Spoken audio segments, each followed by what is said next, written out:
Comment faire un œil de biche en extension de cils? Ce qui va être primordial, ça va être le mapping et les longueurs que vous allez utiliser sur l'œil. Donc si vous voulez faire un œil de biche, tout va dépendre d'abord de la longueur que vous souhaitez apporter à votre œil de biche. Mais généralement, on partira soit avec du 7 ou du 8 et arriver aux 3/4 de l'œil, juste ici, c'est ici que vous allez apporter la plus grande longueur en extension de cils.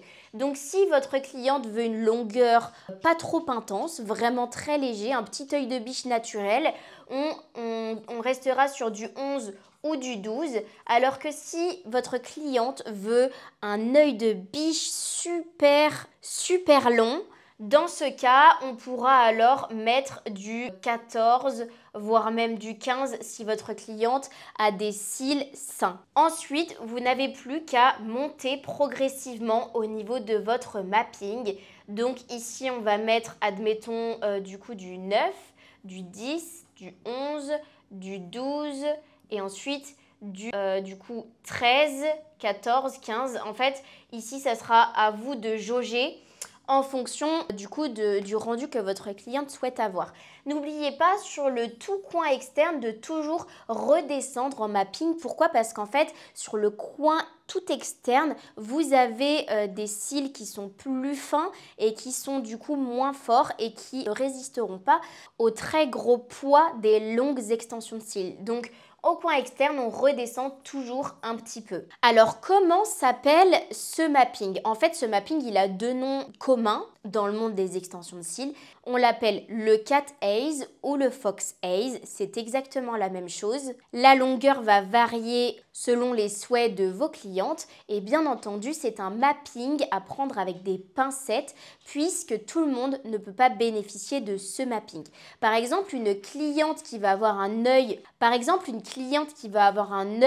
tombant ne pourra pas faire un cat haze. C'est possible de le faire, mais le problème, c'est qu'en fait, ça va faire chuter son regard vers le bas si vous mettez beaucoup de longueur et qu'elle a un œil qui tombe comme ça. En fait, vous allez juste accentuer ce côté tombant de son œil. Je vous déconseille de faire ce mapping sur des yeux qui sont tombants. En fait, ce mapping est plutôt à privilégier pour les yeux en amande qui sont soit du coup assez droits, si on imagine une ligne comme ça, ou montants, donc des yeux en amande qui sont montants.